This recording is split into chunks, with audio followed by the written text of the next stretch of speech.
सबसे पहले एक डिस्क्लेमर है कि पहले पूरा क्वेश्चन पढ़ लो, समझ लो, उसके बाद ये एक्सप्लेनेशन देखना। डिविडेंड के लिए ही है ये सिर्फ एक्सप्लेनेशन। देखो, हमारा सबसे पहली चीज़ क्या है, जो कंपनी हमको डिविडेंड पे कर रही है उसका साल है फ्रॉम 1 जनवरी 2021 टू 31 दिसंबर 2021, और हमारा नॉर्मल साल है first April of 2021 to 31 March of 2022। ये हमारा साल है। अब चक्कर क्या हुआ, ये जो इनका ये पूरा ईयर 2021 में हमने कुछ सेल्स करी, कुछ परचेज करी, कुछ हमें बोनस इशू मिले, कुछ हमें राइट इशू मिले।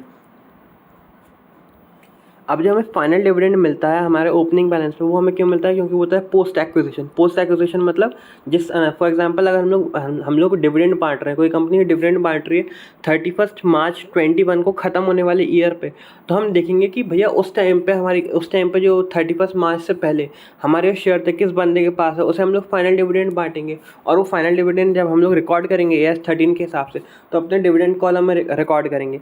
पर अब चक्कर क्या हुआ है, इधर यहाँ पे हमने परचेज़ किया, हमारा ओपनिंग बैलेंस नहीं था। दूसरी चीज़, हमें बोनस इशू भी मिले, राइट इशू भी मिले। और तुक्के की बात, मतलब एक पॉइंट भी है कि मतलब साल ख़त्म होने से पहले ही हमको बोनस और राइट इशू मिल गए थे, जबकि ऐसा नहीं होता। हर बार हमको बोनस और राइट इशू मिल रहे थे, वो भी नेक्स्ट ईयर में मिल रहे थे। उन पर भी कोई डिविडेंड पे हो ही नहीं रहा था। तो ये है चक्कर। तो सबसे पहली चीज़ हमको याद रखनी, क्योंकि हमारे पास साल ख़त्म होने से पहले शेयर थे, तो हमें अब फ़र्क नहीं पड़ रहा, अब हमें डिविडेंड मिलेगा। ठीक है। तो 40,000 वाले शेयर्स पे जो हमने बेचे वो तो छोड़ दो। फिर जो बाकी 8,000 वाले शेयर्स हैं जो हमें बोनस के तौर पे मिले, और 15 जुलाई को जो हमने 4,000 शेयर्स राइट के थ्रू खरीदे, उन सब पे हमको डिविडेंड मिलेगा। भाई अगर मान लो आप इन सबको यहाँ पे खरीदते, कौन से 31 दिसंबर 2021 से लेके 15 मार्च 2022 तक, अगर आप इस बीच आपने कुछ शेयर खरीदे होते तो डेफिनेटली आपको इन पर डिविडेंड मिल तो जाता। पर डिविडेंड वो पोस्ट एक्विजिशन नहीं होता, प्री एक्विजिशन होता। मतलब वो आपकी कॉस्ट कटिंग में काम आता। वो आप उसे डिविडेंड कॉलम में रिकॉर्ड नहीं करते, आप उसे बैंक कॉलम में एक डिडक्शन के तौर पर दिखाते। और टेक्निकली अब ये मेरा ओपिनियन है, मेरी ट्रिक है पूरी, इसमें सर की ट्रिक बिल्कुल नहीं है ये।